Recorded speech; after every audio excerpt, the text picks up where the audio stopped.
Salut la classe, comment ça va? L'été s'en vient, on va être capable d'être dehors plus souvent, puis ça fait plus froid. C'est drôle parce que des fois il fait full chaud, puis il fait super froid le lendemain le matin. C'est vraiment bizarre de sortir le matin avec un manteau quasiment, puis là revenir le soir, puis tu t'enlèves ton manteau, puis t'aurais aimé ça avec ton short. Mais c'est le fun que l'été s'en vient, du beau temps et dehors. Aujourd'hui, on va regarder dans la Bible un parabole le plus connu. C'est le plus fameux de toutes les paraboles de Jésus. Puis, on le voit souvent dans des skits, des théâtres, des films. C'est même enseigné aux universités. Il y a plusieurs, il y a celui-là, puis le sermon sur la montagne, que sont même enseignés à l'université. Parce qu'ils vont dire c'est philosophique ou whatever. Mais quand même, il y a des enseignements là-dedans. Puis, je me demande si vous pouvez dire, ben, vous avez vu le thumbnail, c'est sûr. Des fois, je devrais mettre un point d'interrogation sur le thumbnail pour vous savez même pas qu'est-ce que je vais parler de. Mais, you know, j'aime mettre les images cool aussi. Fait que, cette parabole fameuse, c'est la parabole du fils perdu, ou en anglais c'est traduit le fils prodige. Fait que tournez avec moi à Luc 15. On va à Luc 15, 11 à 32. Je vais tout le lire, puis là on va aller direct dedans. Fait que lisez avec moi. Luc 15, 11 à 32. Il dit encore: Un homme avait deux fils. Le plus jeune dit à son père: Mon père, donne-moi la part de bien qui doit me revenir. Et le père leur partagea son bien. Peu de jours après, le plus jeune fils, ayant tout ramassé, partit pour un pays éloigné, où il dissipa son bien en vivant dans la débauche. Lorsqu'il eut tout dépensé, une grande famine survint dans ce pays, et il commença à se trouver dans le besoin. Il alla se mettre au service d'un des habitants du pays, qui l'envoya dans ses champs garder les pourceaux. Il aurait bien voulu se rassasier des courrouges que mangeaient les pourceaux, mais personne ne lui en donnait. Étant rentré en lui-même, il dit: Combien d'ouvriers chez mon père ont du pain en abondance, et moi, ici, je meurs de faim. Je me lèverai, j'irai vers mon père, et je lui dirai: Mon père, j'ai péché contre le ciel et contre toi. Je ne suis plus digne d'être appelé ton fils. Traite-moi comme l'un de tes ouvriers. Et il se leva et alla vers son père. Comme il était encore loin, son père le vit et fut ému de compassion. Il courut se jeter à son cou et l'embrassa. Le fils lui dit: Mon père, j'ai péché contre le ciel et contre toi. Je ne suis plus digne d'être appelé ton fils. Mais le père dit à ses serviteurs: Apportez vite la plus belle robe, et revêtez-le, mettez-lui un anneau au doigt, et des souliers aux pieds. Emmenez le veau gras et tuez-le. Mangeons et réjouissons-nous, car mon fils que voici était mort et il est revenu à la vie. Il était perdu et il est retrouvé. Et ils commencèrent à se réjouir. Or, le fils aîné était dans les champs lorsqu'il revint et approcha de la maison. Il entendit la musique et les danses. Il appela un de ses serviteurs et lui demanda ce que c'était. Ce serviteur lui dit: Ton frère est de retour et ton père a tué le veau gras parce qu'il l'a retrouvé en bonne santé. Il se mit en colère et ne voulut pas rentrer. Son père sortit et le pria d'entrer. Mais il répondit à son père: Voici, il y a tant d'années que je te sers sans avoir jamais transgressé tes ordres, et jamais tu ne m'as donné un chevreau pour que je me réjouisse avec mes amis. Et quand ton fils est arrivé, celui qui a mangé ton bien avec des prostituées, c'est pour lui que tu as tué le veau gras. Mon enfant, lui dit le père, tu es toujours avec moi, et tout ce que j'ai est à toi. Mais il fallait bien s'égayer et se réjouir, parce que ton frère que voici était mort, et qu'il est revenu à la vie. parce qu'il était perdu et qu'il est retrouvé. Fait que voici l'histoire du parabole du fils perdu, le fils prodige. Je dois donner un peu de background là-dessus, juste pour faire un peu plus de sens. Fait qu'à qui parle Jésus dans cette histoire, cette parabole? Juste avant, je vais juste lire vite, le verset 1-2, on voit à qui parle. Tous les publicains et les gens de mauvaise vie s'approchèrent de Jésus pour l'entendre. Et les pharisiens et les scribes murmuraient, disant, cet homme accueille des gens de mauvaise vie et il mange avec eux. Fait qu'il y avait des publicains, si vous vous rappelez bien quand j'ai parlé du collecteur d'impôts, le publicain et... mais... Le collecteur d'impôts, ouais, le publicain et le pharisien, voilà. OK?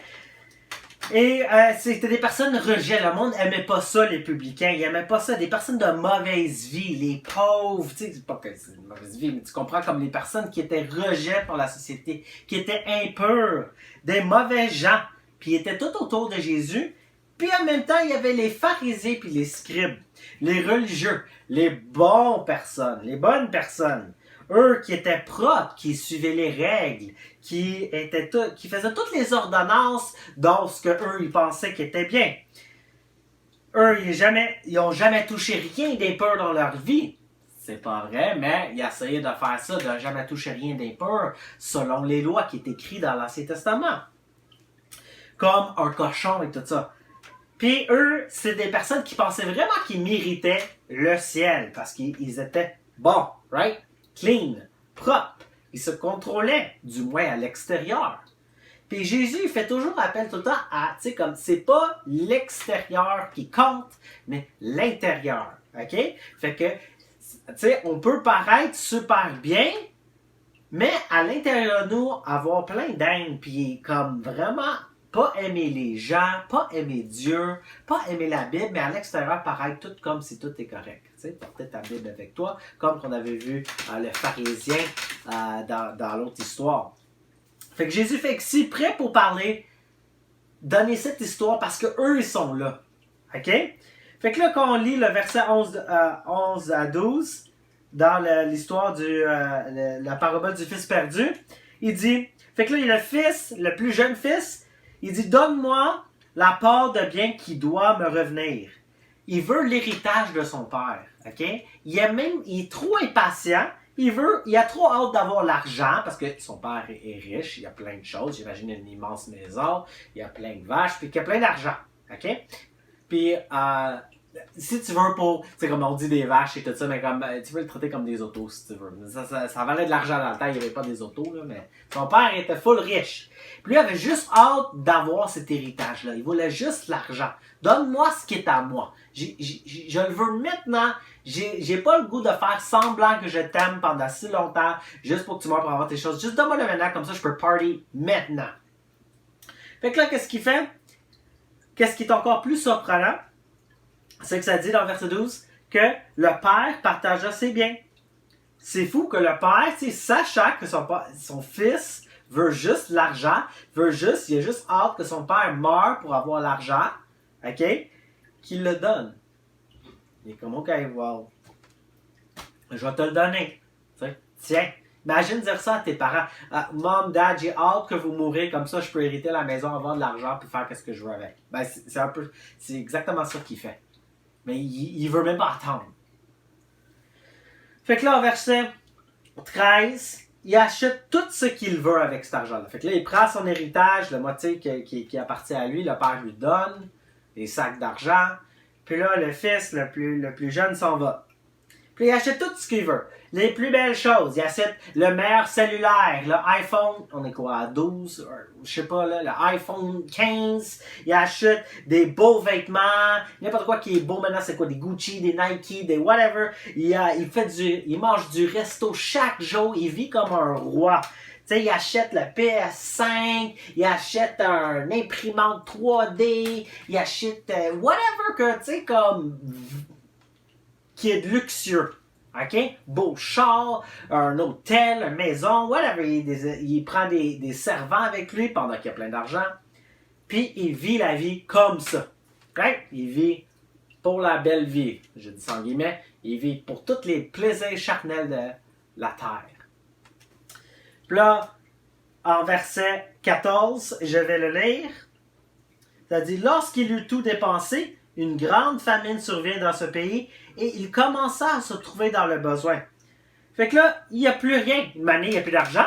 Right? Il n'y a plus d'argent. Fait que là, qu'est-ce qu'il fait? Fait que là, on peut dire, OK, ouais, mais Justin, qu'est-ce qu'il fait? Tu sais, comme s'il achetait tous les iPhone 5. iPhone 5, c'est vieux, hein, c'est maintenant, iPhone 5.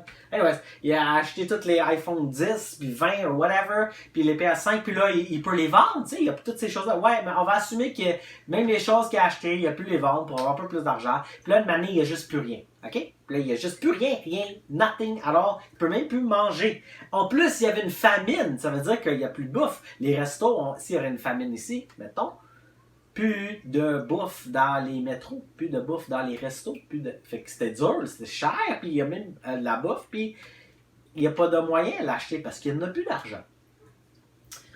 Puis, fait que là, à cause qu'il n'y a plus d'argent, dans verset 15, il se trouve le pire job qu'il pourrait, OK, pour un juif. Il se trouve un job de prendre soin des cochons, les porceaux. Si vous ne savez pas, dans l'Ancien Testament, les Juifs, Dieu avait dit que c'était un animal impur, ok? Fait qu'il n'y avait pas à toucher ces animaux-là, rien à voir avec eux, surtout pas les manger, puis tu voudrais rien avoir avec les cochons, ok? Parce que c'était sale, dégueu. Dieu a dit non, c'est impur. Il voulait apprendre à son peuple la pureté, être mis à part, être différent. Fait que ça, c'est pas un job qu'un Juif aurait voulu avoir. Ça serait comme laver les toilettes au McDo, ok? Moi, j'ai déjà travaillé au McDo quand j'avais 16 ans, puis laisse-moi dire, n'importe qui quand on travaillait là quand on avait 16 ans, puis là, quand t'avais la job d'aller nettoyer les toilettes, t'étais comme, oh non, tu voulais juste pas parce que c'était horrible, dégueulasse. Puis c'est pas le fun, right? Puis les pharisiens étaient full offensés par ça. Ils étaient full offensés qu'un juif, il doit prendre soin des cochons. OK? Puis même le bien pire, en verset 16, ça dit qu'il voulait même manger la bouffe des cochons.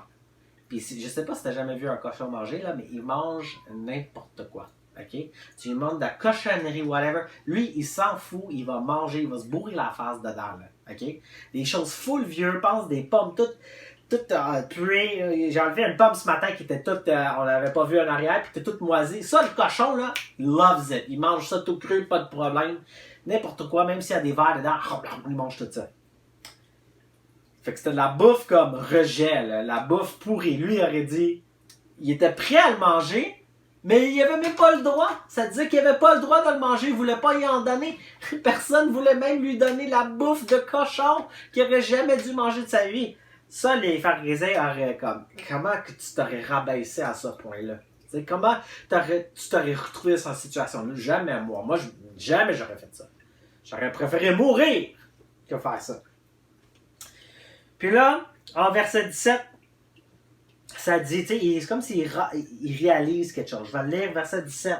Ça dit, étant rentré en lui-même, il dit, combien d'ouvriers chez mon père ont du pain en abondance et moi, ici, je meurs de faim. Fait que lui, c'est comme s'il clique. Il dit, mon père, comme, moi, j'ai déménagé full loin de mon père, j'ai pris tout son argent, puis là je vis comme ça, puis je mange tous les restants, puis je suis pas capable de rien faire, puis là, je sais que mon père est riche, puis il y a des servants, même les serviteurs de mon père sont mieux traités de qu'est-ce que moi, je suis traité maintenant. Puis là, il dit, ben, moi, je vais retourner voir mon père. Je vais lui demander pardon. Mais un pharisien n'a jamais fait ça. OK? Ce serait trop honteux pour un pharisien. Premièrement, d'avoir une job comme ça avec des cochons, puis de vouloir manger, jamais, il ne serait jamais remontré la face. Il faut que tu tiens compte que dans cette histoire, les pharisiens auraient détesté ça, OK? Jésus a fait exprès de parler de cette histoire que surtout les pharisiens, eux, ils n'auraient pas aimé ça. Les scribes et les pharisiens. Ils ne montraient plus jamais leur face. Ils auraient trop honte. Right? OK, j'ai tout dépensé l'argent de mon père. En plus que je vis avec les cochons, tout ça. Non, moi je retourne pas. C'est bien mieux que je reste mort que de retourner voir mon père. C'est comme pas vouloir voir son tort. Right? Mais ça dit, en verset 18 à la fin, ça dit que mon père, je lui dirai, mon père, j'ai péché contre le ciel et contre toi. Je ne suis plus digne d'être appelé ton fils. Traite-moi comme l'un de tes ouvriers. Fait que lui, là, c'est comme s'il est venu à lui-même, puis il veut se repentir, il veut s'humilier, puis se mettre à la miséricorde de son père, même être prêt de plus être son fils. Il dit comme, je suis plus digne d'être appelé le fils de mon père, là. Mais je peux au moins le servir comme un servant, travailler pour mon père, puis je vais mieux être traité. Fait qu'il reconnaît son péché, et il se humilie, puis son plan, c'est d'aller voir son père, puis lui dire ça. Right? Que je reconnais que j'aurais pas dû faire ça. C'était mal que j'ai fait ça. S'il te plaît, aie miséricorde envers moi. Pardonne-moi. C'est ça qu'il est en train de dire. Puis là, en verset 19, ça dit, je ne suis plus digne d'être ton fils. Puis là, il court vers lui. Fait que verset 20, ça dit, et il se lava, et il alla vers son père, comme il était encore loin. Son père le vit et fut ému de compassion. Il courut, se jeta à son cou et l'embrassa. Ça, le père était tellement excité de voir son fils qui est parti. Ça a dû être quand même des années. Là. Il y a eu assez une grosse irritance. Ça a dû prendre du temps. Ça se peut que le père pensait qu'il n'allait plus jamais voir son fils, mais il espérait que son fils allait revenir. Puis là, dès qu'il le voit de loin, là, fait que j'imagine il marche comme ça, là, ok? Comme, oublie pas qu'il est affamé, là, il mange rien, là. Il doit être tout déchiré, ses vêtements, il doit avoir l'air comme n'importe quoi, un vagabond dans la rue. Puis il revient en marchant, puis son père le voit de loin, tellement excité qu'il court vers lui. Court vers lui, il a tellement hâte de le voir, puis là il embrasse ça, puis tout. Puis là il donne un bisou, puis là il est tellement content de le voir. Puis cette image, je veux que vous pensiez comme, tu vois comment que le père dans l'histoire, la parabole, il court vers le fils, il s'en fout de ce qui est arrivé, tu sais, dans le passé, le péché qui est arrivé, ok? Il était content de le voir, puis là, qu'est-ce que le fils fait? Qu'est-ce que le fils fait en voyant que le père est content de le voir? Ben, en verset 21, qu'est-ce qu'il fait? Il fait exactement ce qu'il avait dit qu'il allait faire. Le fils lui dit, mon père, j'ai péché contre le ciel et contre toi. Je ne suis plus digne d'être appelé ton fils. Il se repente. Il se repente. Puis c'est intéressant de noter qu'il dit, j'ai péché contre le ciel, que souvent ils utilisent ça les Juifs pour dire j'ai péché contre Dieu, et contre toi. Parce qu'il savait qu'il n'aurait pas dû faire ça à son père. Il savait que c'était pas bien ce qu'il a fait. C'était un péché, c'était mal, c'était super égoïste. Il pensait juste à lui-même, juste à le plaisir de la vie. Pas à son père qui prenait soin de lui. Il voulait juste ses biens. Puis le père est content de le voir. Il est content. Puis il se repente. Puis Dieu est comme ça avec nous. OK? Dieu est comme ça avec nous. Il est tellement content qu'on vient le voir. Comme le père dans le fils perdu est content de voir son fils. Malgré qu'il est parti, quand il revient, quand il est revenu le voir, puis il se repente, le père est full content. Il aime son fils, peu importe. Puis c'est la même chose avec nous. Quand tu pêches, quand tu fais quelque chose de mal, OK? Retourne vers Dieu. Nous, on a souvent l'impression, OK, que Dieu s'attend comme ça. Ah ouais, t'as péché? Je te l'avais dit. Je savais. Je savais que t'allais faire ça. Non. Il n'aime pas le péché, Dieu. OK? Il déteste le péché. Mais il t'aime. C'est pour ça qu'il a envoyé son fils sur la croix pour nous. C'est pour ça qu'il a envoyé son fils pour payer le péché, le prix du péché que nous, on a fait. Puis ça, c'est l'amour que le Père montre pour le Fils. Puis, qu'est-ce qui est fou, OK? Les pharisiens, là, ils n'auraient pas fait ça. Eux, ils seraient comme ça. Ils attendraient leur fils. Ah ouais? Tu reviens me voir? Puis j'imagine le fils leur supplierait. Il serait à terre en train de les supplier. Puis le pharisien serait comme, tu ne mérites pas, tu as raison. Il serait full autant, le pharisien. Il voudrait pas accepter. Peut-être qu'il le ferait à la fin, je sais pas. Le point de le pharisien, là, un peu, c'est que le cœur est dur. Il connaît plein de choses, mais il n'applique rien. Je connais toutes les choses que je devrais faire, mais je ne les fais pas. À place, j'aime ça dire aux autres qu'est-ce qu'ils devraient faire. J'aime ça dire aux autres qu'est-ce qu'ils n'ont pas bien fait. Ou qu'est-ce qu'ils auraient dû faire. Ou qu'est-ce que whatever. Mais quand ça vient à moi, mais moi, j'ai toutes les excuses du monde. Okay? De toute façon, moi, je fais ci, moi, je fais ça, moi, je fais ci. Ou moi, je fais pas ça. Moi, je fais pas ça. Toi, tu fais ça? Pas moi. Parce que, évidemment, comme qu'on a vu dans ça. C'est dur de ne pas regarder toutes les paraboles ensemble. Parce que maintenant, j'ai regardé tout ensemble, si vous avez remarqué. Puis ça revient, tu sais. Le pharisien se trouve autant. Il pense qu'il est bon. Ben, je fais toutes les bonnes choses. Puis jamais le pharisien aurait accepté la repentance de le fils. Fait que ça les aurait offensés, cette histoire-là. Là, au verset 22 à 24, qu'est-ce que le père fait? Quand le fils est là, puis il se repente, puis il est full content avec des larmes, puis tout, il dit, mais le père dit à ses serviteurs, apportez vite la plus belle robe, et revêtez-le. Mettez-lui un anneau au doigt et des souliers aux pieds. Emmenez-le veau gras et tuez-le. Mangeons et réjouissons-nous. Car mon fils, que voici, était mort et revenu à la vie. Il était perdu et il est retrouvé. Et ils commencèrent à se réjouir. Fait que là, il redonne tout au fils. Il pardonne. Il accepte un grand bras. Puis toutes les bénédictions qu'il y avait avant, ils sont quand même là. Il se repentit. Il l'aime quand même, le père. Puis là, souvent, dans la tête, quand on parle de cette histoire, la parabole de ça, c'est comme si l'histoire aurait pu finir ici. C'est une belle histoire, n'est-ce pas? Right? Ça finit là. Là, il y a le fils qui est parti, il gaspille tout, il revient, le père l'accepte quand même, il se repente, nanana. Belle histoire. Puis moi, je trouve pour la plupart, l'histoire finit là. Mais c'est pas fini. Ça continue. Verset 25. Or, le fils aîné était dans les champs lorsqu'il revient et s'approcha de la maison et entendit la musique et les danses. Il appela un de ses serviteurs et lui demanda ce qu'il c'était. Ce serviteur lui dit, ton frère est retour et ton père lui tua les veaux gras parce qu'il l'a retrouvé en bonne santé. Il se mit en colère et ne voulut pas entrer. Son père sortit et pria d'entrer. Fait que là, qu'est-ce qui arrive? L'histoire continue. Le fils aîné, le premier fils, le frère, le plus vieux frère, c'est même pas qu'est-ce qui se passe, parce que lui, il travaille dans les champs ou whatever, puis là, il voit qu'il y a un party qui arrive. Fait qu'imagine, tu pars, puis là, tu reviens, puis il y a un gros party, puis t'as pas vu ton frère, ça fait longtemps, tu pensais qu'il était mort quasiment, peut-être que t'étais content qu'il était parti. Puis il y a un gros party, puis il y a de la bouffe partout, il y a un gros buffet, il y a des ballons, everything. Puis il y a le gros danse, puis le party, puis plein d'amis, puis tout ça, puis t'es comme, qu'est-ce qui se passe? Pourquoi? What?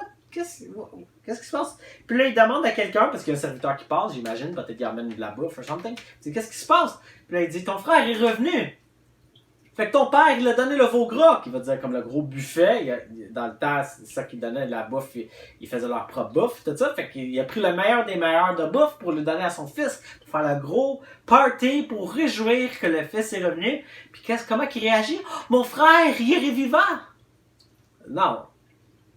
Il est fâché. Il est fru. Pourquoi?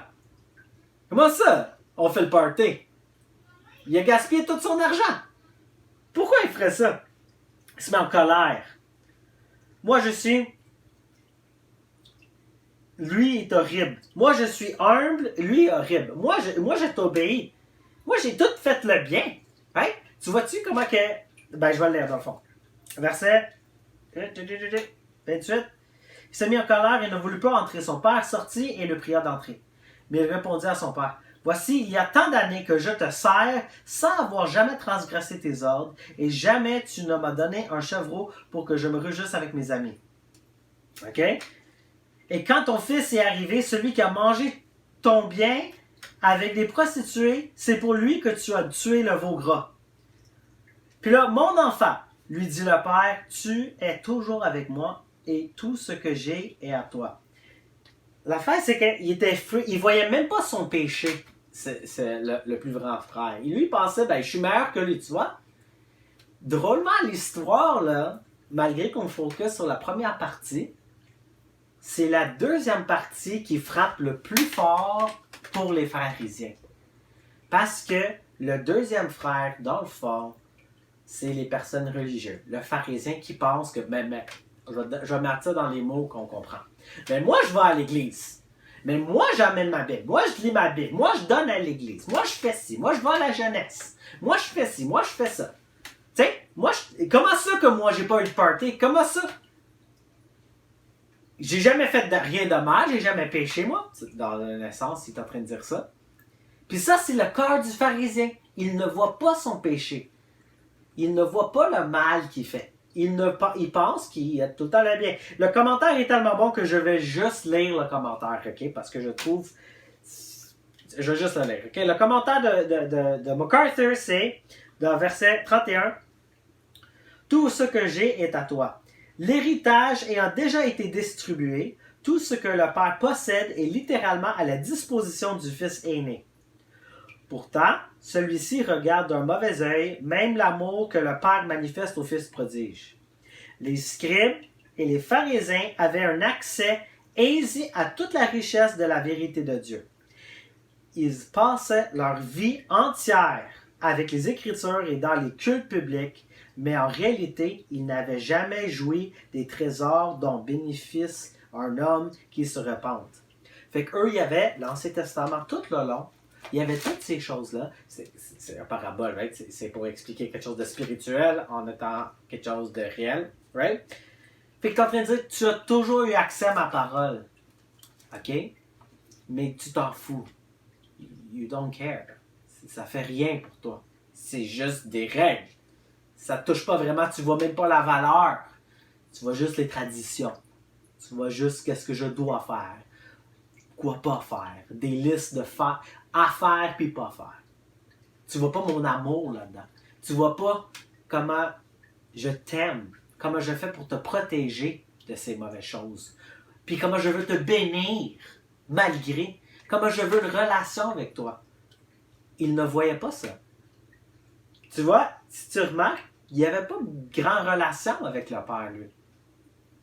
Il ne voulait pas se repentir. Qu'est-ce qu'il finit avec? Mais il fallait bien s'égarer et se réjouir parce que ton frère, que voici, est mort et qui est revenu à la vie. Parce qu'il était perdu et qu'il est retrouvé. Nous, on a accès aux paroles, ok, à la parole de Dieu maintenant. On n'est même pas juif. On n'a pas le 6000 ans, 7000, 8000 ans de tout l'Ancien Testament, mais pourtant, on a accès à toute cette Bible, toutes les Écritures et les bénédictions que ça donne de savoir la parole de Dieu et de connaître Dieu personnellement. Pas juste, tu sais à quoi ça sert ça, ok? Tu sais à quoi ça sert? C'est pas juste, ok, mémorise ces choses-là pour que tu saches que ce qui est bien et mal, puis fais-les pas. Right? C'est un manuel pour que tu te rapproches de Dieu. Dieu te parle à travers sa parole, à travers ta conscience. Puis, c'est utilisé pour que tu te rapproches de Dieu. Sans la parole, si tu ne lis pas la parole, tu ne vas pas te rapprocher de Dieu. On a accès. Puis, il y a des personnes dans le monde qui n'ont pas accès à la parole, mais qu'est-ce qu'il fait? Il prie presque constamment. Des fois, je trouve le problème, c'est qu'on a accès à la parole, puis on est tellement habitué que la Bible traîne partout. Là. On a une Bible ici, une Bible là. C'est plus précieux pour nous maintenant. C'est juste comme on est devenu habitué. Ne deviens pas habitué comme le fils, le fils aîné. Puis, sois comme l'autre fils qui s'est repenti, qui est prêt à retourner vers le Père malgré qu'il pêche. Fait que, qui on ressemble plus? Est-ce qu'on ressemble le jeune frère qui se repente après avoir péché? Parce que c'est inévitable qu'on va pécher. Ou est-ce qu'on est comme le frère aîné, plein de haine, qui a un façade, puis en véritable, dans son cœur, il s'en fout complètement. C'est à vous de décider ça. Mais n'aie jamais peur, malgré que tu pêches, de retourner à Dieu. Dieu n'est pas comme ça avec toi à cause de Jésus. À cause de Jésus, tu peux t'aller t'approcher de Dieu, puis lui parler, puis il est content que tu viennes le parler, puis te repentir, puis dire « Seigneur, aide-moi, s'il te plaît. » Prions. Seigneur, merci pour ta parole. Merci qu'on a accès à cette parole. Et merci pour cet amour comme le Père dans le Fils perdu, Fils prodige, qui avait hâte que son fils revienne. Et quand il est revenu, il n'avait aucun haine envers lui, mais était juste content de lui revoir. Seigneur, qu'on puisse revenir à toi comme le fils, le plus jeune fils qui s'est égaré. Seigneur, parce que ça nous arrive tous de s'égarer de temps en temps.